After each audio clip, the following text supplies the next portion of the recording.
En relación al mano a mano se vino con el frente, pero de izquierda también. Ah, bueno, todo tiene que ver con Miriam Bregman esta noche. que, Bueno, ¿sabes entonces qué? me voy a ir a charlar con ella.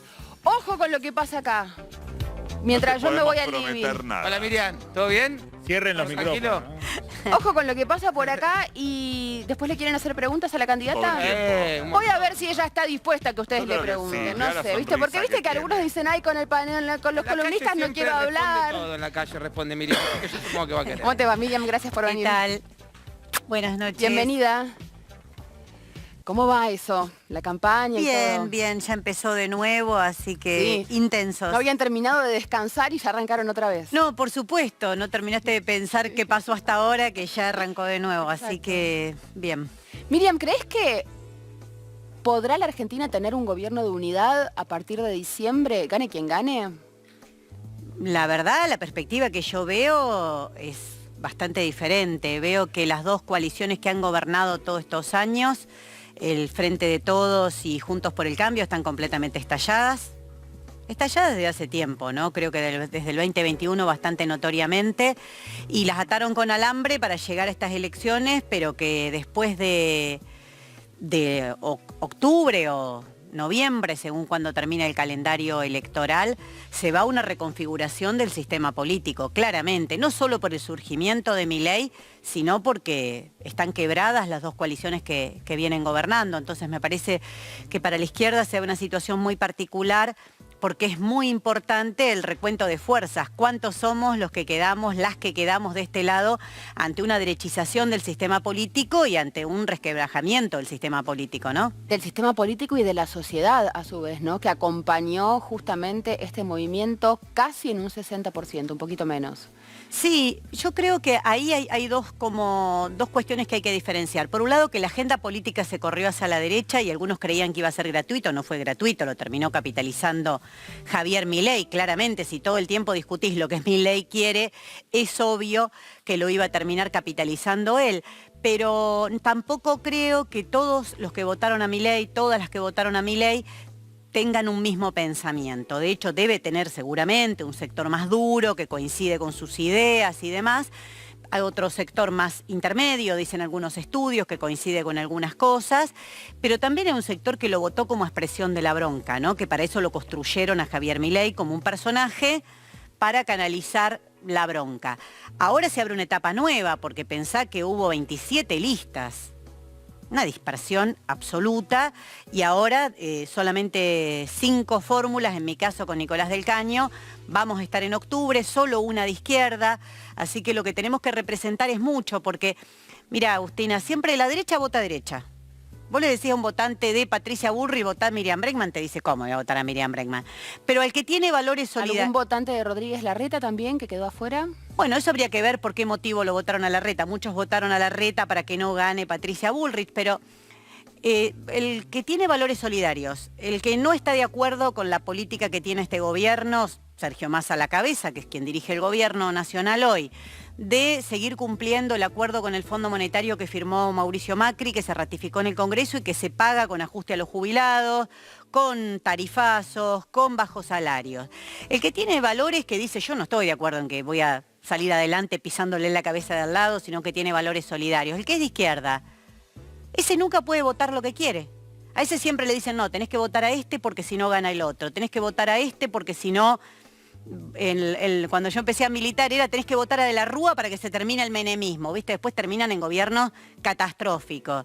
Entonces creo que lo más importante para nosotros es poder agrupar ese voto y mostrar que de este lado también somos muchas, también somos muchos los que decimos ni sometidos ni cómplices, ni sometidas ni cómplices, y que tenemos que mostrar que hay otra fuerza, que hay otros valores, que hay otra coherencia en lo que decimos y lo que hacemos, porque la verdad es que si no es un asentimiento total a que toda la agenda se corra a la derecha. Y respecto de este punto de vista o teoría, si se quiere, de un posible pacto entre Javier Milei y Mauricio Macri, ¿vos creés que sea posible? ¿Que es posible? Yo creo que es posible, no tengo manera de comprobarlo, puede ser que Macri esté jugando dos puntas, no lo sé, pero también te digo, si vos te fijás quién favoreció a Javier Milei en estas elecciones, también miro para el peronismo, lo que reconoció Sergio Berni Es un reconocimiento brutal que le ayudaron a armar las listas en la provincia de Buenos Aires. Brutal porque después de ese mismo sector te dicen, pero mirá que Milei es el fascismo, viene el fascismo. ¿Cómo? Y si viene el fascismo, ¿por qué le ayudas a armar las boletas? Y si vienen las listas, y si viene el fascismo, ¿por qué Perotti dice que lo votaría en una segunda vuelta? ¿Por qué Barrio Nuevo, que hasta ayer estaba con Guado de Pedro, pega el salto y ya se pasó con Milei? Yo creo que ese doble discurso, esa doble vara, es inaceptable, que de una vez por todas tenemos que terminar con eso, y quienes piensan que eso no puede ser así, que no se puede estar jugando todo el tiempo especulando para ver si conservás el poder haciendo cualquier cosa, que tienen que romper con ese tipo de actitudes, ¿no? Y en cuanto a política económica, bueno, obviamente Javier Milei es el más radicalizado con su propuesta de dolarización, pero luego está también Carlos Melconian del equipo de Patricia Bullrich, que están hablando de un bimonetarismo. Sí. En realidad también lo podríamos traducir en un multimonetarismo. Cuando hizo su propuesta económica en Córdoba hace unos días nada más, la semana pasada, habló de hacer determinadas transacciones como los alquileres, por ejemplo, en la moneda que uno quisiera, como una especie de desregularización, un estado aparte dentro de esas posibilidades privadas.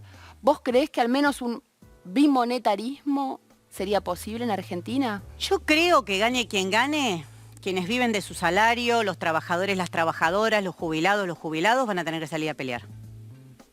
En dólares, en euros, en yuanes, claro, en pesos. Porque lo que está seguro es que la Argentina está regida por la política económica del Fondo Monetario. Vos fijate que todos esos discursos en realidad van en línea para ver quién cumple mejor con el Fondo Monetario.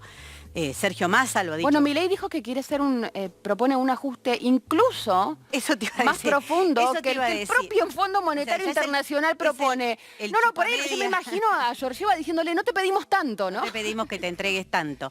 Entonces, Sergio Massa viene aplicando un ajuste, no es que te lo promete para futuro, y dice su segundo Rubinstein, nosotros el año que viene estamos preparando un presupuesto que se presenta en estos días, el presupuesto, porque se presenta en septiembre la próxima semana. Estamos preparando superávit fiscal. Quiere decir que van a seguir con más ajuste. Por el otro lado, Milei, lo que decís vos, te dice, no, yo voy a ser el que voy a ajustar en serio. Y Bullrich dice, a eso yo le voy a agregar orden. Entonces es una elección donde, a diferencia de otras elecciones que te prometían desde salariazo, por recordar alguna promesa... Es muy llamativo lo Claro. que está pasando en las promesas de campaña en esta oportunidad, en este año. Generalmente son cuestiones que se dan una vez que el espacio resulta ganador y que se ve acorralado por la situación. Ahora van por ese lado, vamos a reprimir. Sí, vamos a ajustar, que a veces uno dice la palabra ajuste y suena como muy lejano, ¿no? Bueno, ¿qué quiere decir el ajuste? El ajuste sencillamente... La desinversión pública, entre otras cosas, a la cabeza. Que vas a tener peor educación, que vas a tener peor salud, que te van a seguir aumentando las tarifas. Claramente, a los tarifazos ya existentes y tarifas impagables que están viniendo en todo el país, que no va a haber política de vivienda. Bueno, entonces creo que ahí hay una discusión muy importante, porque a pesar de que vamos a hacer 5 fórmulas en octubre, somos la única que no cree, que está convencida que hay que pelearlo, que lo tiene que pagar, las consecuencias de la crisis la tienen que pagar los trabajadores y las trabajadoras, los jubilados y las jubiladas. El que es monotributista y hoy paga para trabajar. Hoy un monotributista paga para trabajar. La mayoría incluso es un fraude laboral que tiene el monotributo como una figura encubierta de una relación laboral. Y después están los grandes empresarios en este país, no pagan un peso. Massa le acaba de dar nuevamente $1 soja. No hizo una sola medida de anuncio para las familias que hoy están con una incertidumbre total por la ley de alquileres. En otros países, en España, se acaba de congelar los alquileres, se prorrogan los alquileres, se establece que edificios públicos pasen para alquiler. Te estoy poniendo ejemplos de la realidad, de países capitalistas, ¿viste? Tampoco... Primermundistas que generalmente tomamos como ejemplo para todo. Sí, para algunas cosas, evidentemente. Y acá no, acá la entrega es tan grande. El sometimiento al Fondo Monetario es tan grande que es dólar soja, más concesiones para las empresas, que no paguen aportes patronales. Bueno, si vos no pagás aportes patronales, como acaban de anunciar ahora, eso significa que tampoco se va a poder financiar el sistema jubilatorio, todo es a costa de los jubilados y las jubiladas. Entonces me parece que estamos en una situación tan crítica, el problema de la vivienda es tan crítico, que tenemos que pelearla desde otro lugar. ¿Ustedes qué proponen para el tema de los alquileres desde el FIT? Mira, yo vengo peleando bastante en el Congreso porque lo que se vio en la última sesión, la verdad que fue bochornoso, Juntos por el Cambio logró aprobar el dictamen que ellos proponían, que es totalmente perjudicial para los inquilinos porque reduce el tiempo de alquiler, permite que se actualicen los alquileres por distintos índices que van a hacer que se disparen aún más de lo que está hoy, ¿no? Porque no toca ninguno de los puntos débiles que tenía la ley de alquileres, sino que al revés, los únicos puntos progresivos que la ley tenía los retrotrae. Y para esto me gusta señalarlo porque contaron con la ayuda de Javier Milei y del bloque de Schiaretti. Viste que Milei se hace, yo no respondo a nadie, la casta, llamaron las cámaras inmobiliarias, le dijeron te sentás y votás el dictamen de Juntos por el Cambio y se votó. ¿Y por qué no le pudimos contraponer un voto en contra? Porque faltaron 13 diputados de Unión por la Patria. 13, que no vinieron a dar la cara cuando se estaba discutiendo una de las mayores preocupaciones de todas las familias en la Argentina, como es el alquiler, porque te digo, con Nicolás del Caño venimos, producto de la campaña, recorriendo todo el país. Jujuy, Neuquén, pasando por Córdoba, recorres la Argentina, todo el mundo te dice no se puede alquilar más. Ciudades como La Plata, donde hay miles de pibes que van a estudiar, o Córdoba misma también, te dicen muchos chicos se tienen que volver o se tienen que juntar entre un montón para vivir en un departamento porque no pueden pagar un alquiler. Los que vienen de la ciudad de Buenos Aires, que tienen que alquilar entre no sé cuántos pibes para poder ir tener una facultad cerca cuando vienen a estudiar a la ciudad. Eso me pasó a mí cuando vine a estudiar a la ciudad de Buenos Aires porque estaba la hiperinflación del año 90, pero te sentís todo el tiempo cayendo un poquito más abajo, tal cual es así. La ciudad de Buenos Aires, hoy ninguna familia sabe qué va a pasar cuando... Con cada persona que hablas te dice, se me vence el alquiler en un mes, no sé qué hacer, se me vence en 2 meses, que no sé qué voy a hacer. Claro, porque retiraron las viviendas del mercado para presionar en un cambio de la ley. Y el problema de trabajar, de buscar casa. Tenés que trabajar, exactamente, tenés que dedicarle tiempo y cada vez te piden más requisitos. ¿Cómo puede ser que el gobierno no haga una sola medida? ¿Dónde viven? Puede ser que todos los candidatos vivan en un country y no tienen idea de lo que está pasando. Y después los veo planeando estrategias de campaña. ¿Qué estrategia? ¿Qué estrategia con el que no llega a fin de mes? Con la mujer que no llega a fin de mes, porque además las mujeres somos las que más sufrimos el impacto de ese tipo de políticas. Todos los hogares, la mayoría de los hogares que tienen una mujer a cargo están endeudados. Bueno, sin lugar a dudas, el empobrecimiento femenino es el más afectado. Claro, y además después de la pandemia, las mujeres durante la pandemia fueron las que más tuvieron que dejar sus trabajos para hacerse cargo de las tareas de cuidado, de las tareas del hogar, cuidado de adultos mayores. Cuando esos puestos de trabajo se vuelven a reincorporar, es en forma aún más precarizada, sin derechos. Por eso nosotros venimos insistiendo tanto con una propuesta que nos parece fundamental, que es la reducción de la jornada laboral. Si hoy se redujera la jornada laboral a 6 horas, en las empresas que más ganaron los últimos años, solo en esa, empezando por ahí, en las 12.000 principales empresas que fueron las que evidentemente se enriquecieron todos estos años. El lobby empresarial en contra de eso es imbatible. Ahora te contesto eso. Se podrían generar 1 millón de puestos de trabajo genuino, reduciendo la jornada laboral y repartiendo las horas de trabajo. 1 millón de puestos de trabajo genuino, con derechos, que nadie gane menos de lo que cueste una canasta familiar. ¿El lobby empresario va a ser muy grande? Seguro. Cuando se estableció la jornada laboral de 10 horas, antes de la de 8, de 10 horas, los capitalistas decían, pero vamos a quebrar todos porque la ganancia la obtenemos en la hora 11. Obvio que van a llorar, obvio que van a defender sus intereses, pero somos la mayoría los que estamos de este lado. Ellos son un puñado, nosotros somos las grandes mayorías. Quienes trabajan son la mayoría. Lo que pasa es que te meten tantas ideas, tanta cosa que no podés, que te tenés que resignar, que no queda otra, que tenés que votar al menos malo, que no te queda más que aguantar, que la luz está al final del túnel, si aguantás un poquito de ajuste ahora, después seguro vamos a estar mejor, que si le dan a los de arriba en algún momento derrama. ¿Cuántas teorías más? Tenemos que tomar conciencia, así como hicimos las mujeres cuando salimos a pelear por nuestros derechos, que no decían no van a poder, tienen todo en contra, diputados en contra, senadores en contra, las iglesias en contra, todo estaba en contra. ¿Y cómo pudimos? Porque demostramos que éramos la mayoría y que nosotras peleábamos por algo que creíamos que era justo y no nos dejamos convencer y nos dijeron que no en el Congreso y volvimos a salir y redoblamos la movilización. Hoy los sindicatos te juegan absolutamente en contra, te dicen no salgan, no proteste, si salís le haces el juego a la derecha. ¿Pero cómo? El juego a la derecha se lo hace el ajuste. Ajustando llegamos hasta acá. Con un gobierno que dijo en el 2019 que había que votarlos porque si no crecía la derecha, y creció como nunca, no solo Milei, sino Bullrich, 60% de los votos, no sé cuánto suman todas las opciones de derecha. Entonces, creo que es el momento de pensar seriamente hacia octubre y de empezar a organizarnos por abajo, porque el Fondo Monetario sigue marcando el ritmo de la economía de nuestro país. Miriam, preparamos unas imágenes resumiendo tu trayectoria, por si vos te habías olvidado. Es muy corta porque soy muy joven. No, hicimos es una trayectoria larga a pesar de tu juventud y te lo quiero compartir.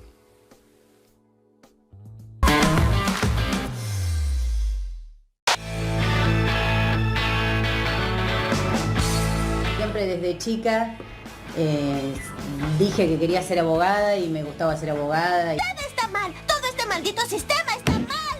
¡Ah! Siempre me gustó estudiante y por supuesto después, ya más grande, lo elegí conscientemente. Un club que tiene muchos hinchas en todo el país, que por supuesto también hay negocios, entonces no es lo mismo cuando gana Estudiante que cuando gana River o Boca la tapa de los diarios. Y los hinchas de Estudiantes se les cae una lágrima con ese cruce. Escuchen.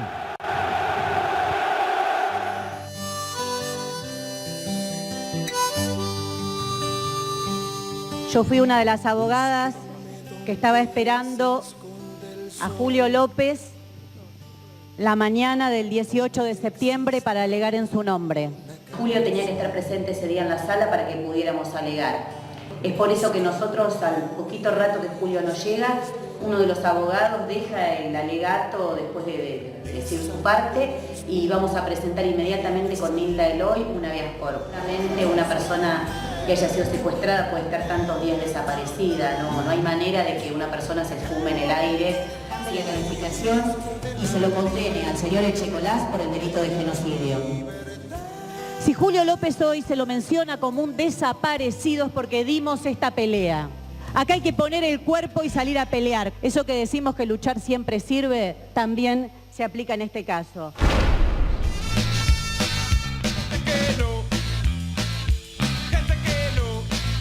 Dando la Constitución, las leyes y la fórmula de juramento establecida por el reglamento interno.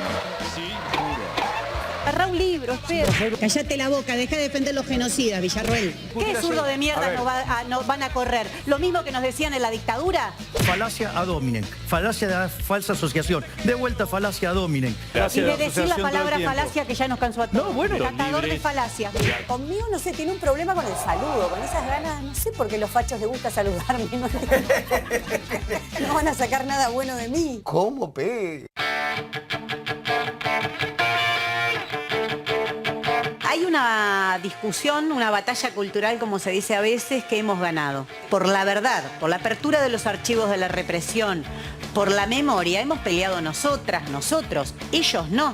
Si Villarruel quiere saber la verdad, le tendría que haber preguntado a Videla. Cuando se dice el nunca más tiene un doble sentido.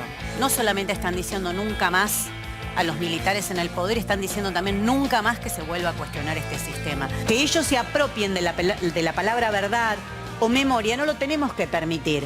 Con los puños en alto, deseando al final hacer la revolución con una canción de amor.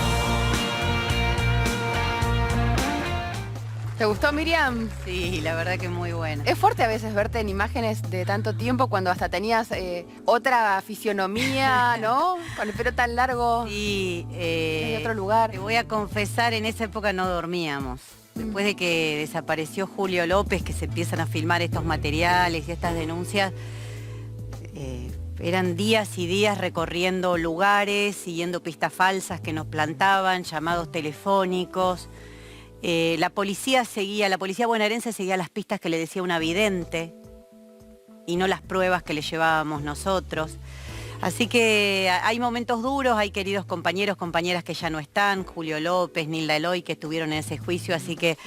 Y compartíamos también, Miriam, imágenes del lunes en este informe de la candidata a vicepresidenta, Villarruel, desde la legislatura porteña, en este acto que intentó reforzar la teoría de los dos demonios y disminuir la responsabilidad estatal en el terrorismo de la última dictadura. Imagino que especialmente a vos todo esto te debe haber dolido. Sí, porque hace muchos años que peleo por las libertades democráticas, por los derechos humanos, porque ella aparece en la agenda de Echecolás, una agenda que fue secuestrada en la celda de Echecolás a pedido nuestro. Cuando desaparece Julio pedimos que se realicen distintas medidas de prueba. Por supuesto se realizan tarde y mal y aún así aparece nombrada Villarruel, Cecilia Pando y otros personajes. Como posible testigo de su defensa en el juicio. Como un entorno de gente que él estaba buscando para contactar. Esto podría ser una casualidad, pero después ella aparece en una lista de las personas que visitaron a Beto Cosani, uno de los torturadores más feroces de la patota de Checolás, que lo acompañaba, que participó en las torturas, en la violación de Lidia Papaleo, que participó en la apropiación de Clara Nay Mariani, la nieta. Estuvo Raúl Timerman anoche con nosotros, dando cuenta del ahí él seguramente, vínculo con Jacobo Timerman. Claro, que lo nombró a Cosani. Yo hice todo el recorrido de lo que fue el circuito de Timerman con los testigos, y la verdad que es una cosa terrible, las cosas que tengan una persona en una jaula, que le digan cerdo judío y lo torturen por eso. Son cosas monstruosas que aunque sean muy dolorosas, está bien que las recordemos, que se sepa, y que se sepa que cuando comenzaron los juicios nuevamente en el año 2006, el primer juicio oral después de la nulidad de las leyes de perdón, de obediencia debida y punto final, volvieron a desaparecer un testigo. Volvieron a desaparecer un testigo, Julio López, que testimonió contra ellos porque querían que los juicios se paralicen y estaban dispuestos a hacer cualquier cosa. Y durante todo ese juicio nos amenazaban, como ahí se hablaba mucho del caso de Clara Nay Mariani, de la nieta de Chicha, la fundadora de Abuelas, nos pasaban el llanto de un bebé a las abogadas durante mucho tiempo por teléfono.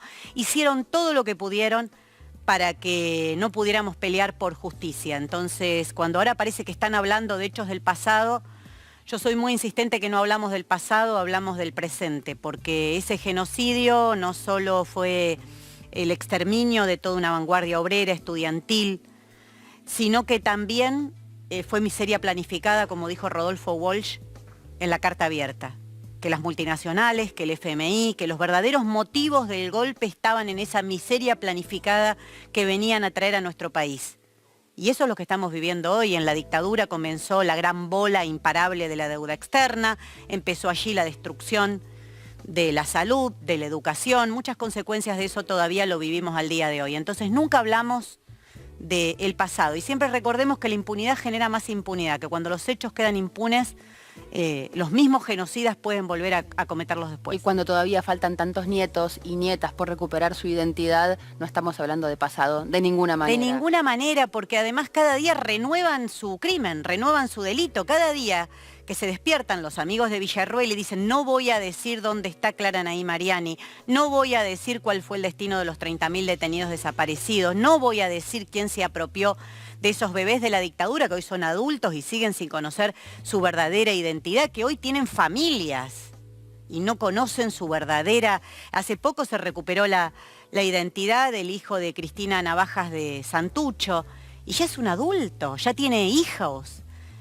Bueno, ellos renuevan su compromiso con la impunidad cada día, por eso yo insisto mucho con esto que siempre dice Nora Cortiñas, la querida Norita Cortiñas, de apertura de los archivos de la represión. El Estado no puede ser que después de 40 años no haya desclasificado todos y cada uno de los archivos de la represión, cada uno de haber buscado esos documentos. En la ESMA se microfilmaba todo, en los centros clandestinos se registraba todo. Hemos conseguido con mucha pelea cosas muy puntuales, yo particularmente trabajo mucho en eso, pero necesitamos saber qué pasó, necesitamos saber quiénes fueron, quiénes se beneficiaron con el golpe.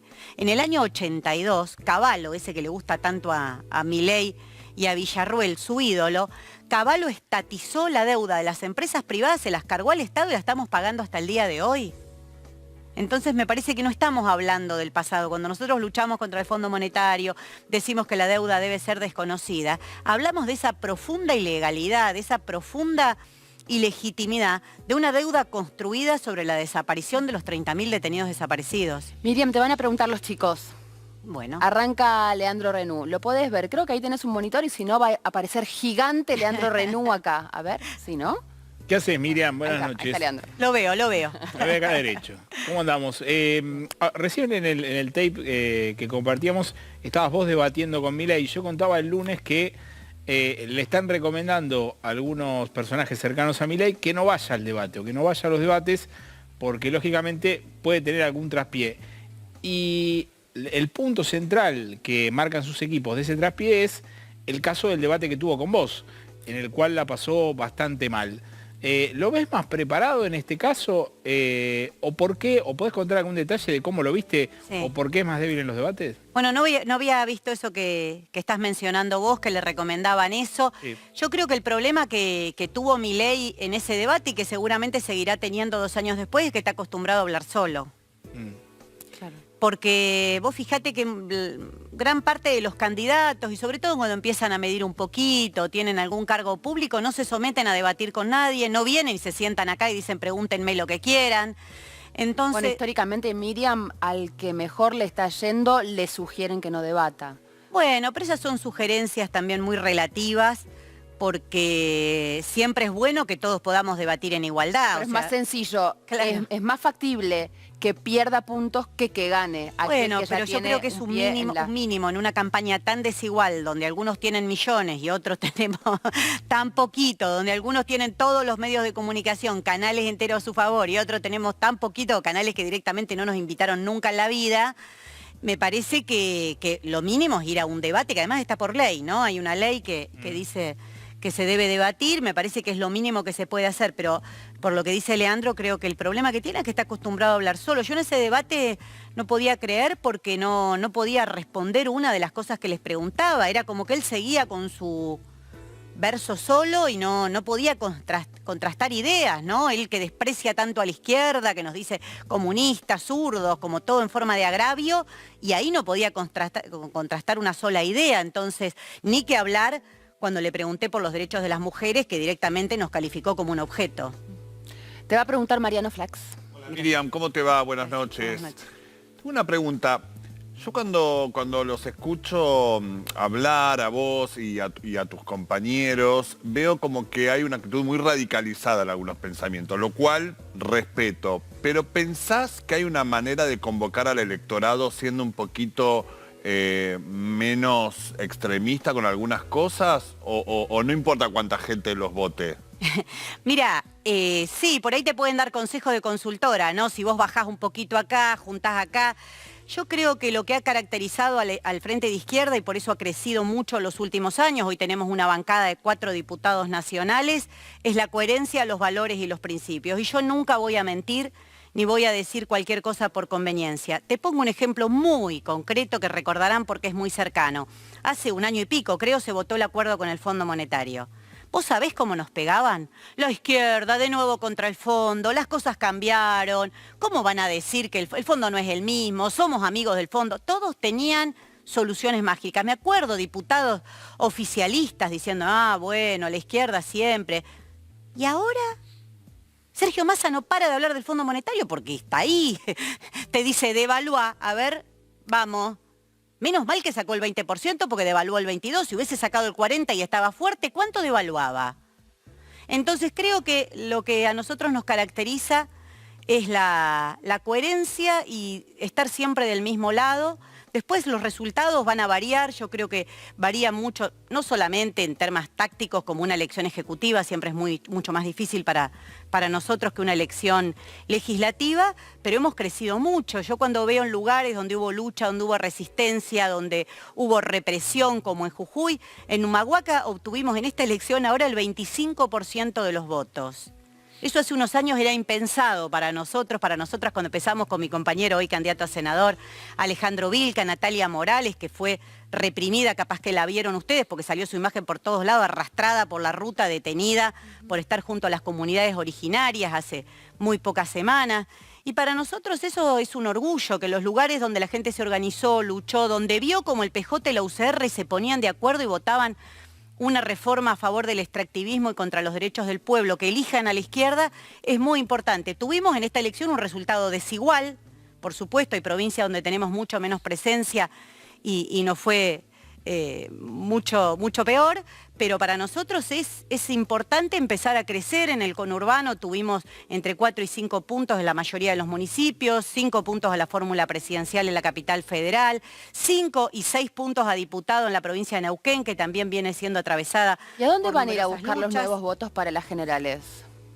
En aquellos que creen que no te podés seguir resignando y que no podés seguir bajando la cabeza y que no te pueden decir que nunca podés votar según tus convicciones. ¿Crees que puede haber un impulso dentro de lo que es el voto en blanco, los anulados, los que no fueron a votar en las PASO, que todo ese conglomerado de gente es aproximadamente Sí, un 35%? muchos, o muchos que votaron en otras internas. Están los votos de Grabois. Claro, como en el Frente de Todos. ¿no? Bueno, yo conozco muchos de los votantes de Juan Grabois y te dicen, no, yo Massa no lo quiero votar, Massa es el Fondo Monetario, Massa es el que manda comida vencida a los comedores o no te manda comida a los comedores, o que hace anuncios todo el tiempo para el dólar soja y ninguno para las cooperativas de trabajadores en las cuales militamos todos los días. Y yo creo que es momento de decirles, votá según tus convicciones, votá según tus ideas, aunque por ahí obviamente no compartís todas mis ideas de izquierda o de la izquierda, pero... ¿Qué harías con el cepo, Miriam? En algún momento tenemos que empezar a pensar cuántos somos de este lado y a mostrarnos, porque con esta lógica de votar siempre a uno menos malo para que no gane otro, gana la derecha. ¿Qué haría con...? Tanto Milei como Patricia Bullrich fueron muy rimbombantes en la campaña previa a las PASO diciendo, si gano el 11 de diciembre saco el denominado cepo cambiario. Sí. Bueno, ahora viste que matizaron un poco la cosa y sus equipos económicos salieron a decir, bueno, lo vamos a sacar, pero es un tema progresivo, no se puede hacer ni el primer día de gobierno ni de un día para el otro. ¿Vos qué harías con ese punto No, económico primero que eso es humo. específicamente? Es humo. Porque Sí, te ya están lo hablando sé. del cepo, el cepo, para que aquel que quiere ahorrar $100 diga, si levantan el cepo yo voy a... Papelitos de colores No en el aire no están vendiendo pensando en ellos, ilusiones no están pensando en... impracticables. Claro, no están pensando en ellos. El problema de la Argentina es la fuga. El problema de la Argentina es la fuga. Hay un PBI en el exterior. ¿Qué van a hacer con la fuga? Hay que preguntarle. Claro. ¿Cómo vas a hacer para que en un país que llegó a tener en los últimos meses 48.000 millones de dólares de superávit fiscal y no quedó $1 en el Banco Central y pasás a negativo al día siguiente? Entonces acá el problema es la fuga, es el pago de la deuda. Porque, mirá, lo que más creció en el último tiempo... La fuga que la terminamos pagando todos, porque por las supuesto, restricciones después son para cada ciudadano. Exactamente, exactamente. Por eso siempre hay que contrastarlo con la realidad, ¿no? Porque uno dice fuga, parecen cosas lejanas. No, cuando... Es que para el ciudadano común es lejano. ¿Qué guita vas a fugar? ¿A dónde? No podés abrir una cuenta en ningún lado, si vos tenés una lógicamente, ni comprar más de $200. Vos tenés una despensa, te cobran todo tipo de impuestos, ¿no? Una despensita. Ahora, vos tenés un ingenio azucarero, tenés una empresa petrolera que trabaja en Vaca Muerta, no pagás nada. Todo lo podés dibujar. Si en Vaca Muerta le dieron a las petroleras para que puedan sacar los dólares con restricciones cero. Retenciones cero, no dejan $1. Entonces, mientras los de abajo tienen una carga impositiva que les cuesta muchísimo, sos monotributista, pagás para trabajar, sos autónomo, laburás todo el día arriba de un camioncito, estás hasta acá para pagar los impuestos, te atrasás un día, te llega una carta para que cumplas con los impuestos, sos monotributista, ¿no? Te atrasás 2 meses, te bajan la obra social. ¿Qué cree? ¿Que la gente se atrasa porque quiere? Tenés una enorme empresa que gana millones, que exporta al exterior, te dan todo tipo de beneficios y no pagás un mango. Miriam, te va a preguntar ahora Juan Cruz Coscarelli. Bueno. Hola Miriam, buenas noches. Hola. Hace algunos minutos mencionabas la complicación que hay en los comedores de la República Argentina. También hablabas, ¿no?, de que el ajuste lo está pagando el pueblo. Y me quiero focalizar en la alimentación, que es uno de los problemas más importantes que estamos teniendo en nuestro país y que también se ve reflejado, ¿no? Por ejemplo, cuando hablamos de los planes sociales que equivalen un 50% del salario mínimo vital y móvil, que a su vez se actualiza por inflación, lo que estuvimos viendo en los últimos años, que los números más altos de la inflación corresponden a alimentos. Por lo tanto, el ajuste no solamente lo pagan los trabajadores, sino que se lo ven reflejado directamente a la hora de ir a hacer las compras. Si te tocaría en algún momento ser presidenta de Argentina, ¿cómo solucionarías este problema que ya tenemos hace años y que con una inflación sostenida se viene acrecentando horrores en nuestro país? Mira, yo obviamente que si me veo en el gobierno es como parte de un gobierno de los trabajadores y las trabajadoras totalmente distinto de lo que estamos viendo hoy, que gobiernan para los grandes empresarios y que los empresarios, como un famoso supermercadista dijo, a mí la inflación no me afecta porque yo remarco los precios, claro, y listo. Todos los días. Y se ríen en cámara y no pasa nada. Lo primero que hay que hacer, pero no para el futuro, hoy que hay que pelear, y ahí es donde las direcciones sindicales se nota absolutamente la ausencia, es que ningún salario, ninguna jubilación puede ir detrás de la inflación. Esa es la primera medida. Hoy, ¿por qué todas las empresas aumentaron sus ganancias? Porque los trabajadores perdieron el ingreso nacional 7, 8 puntos, ¿no?, en el último tiempo. Pero las empresas incrementaron prácticamente lo mismo. ¿Por qué? Porque toman ganancias, porque ganan más que nunca, a costa de la inflación.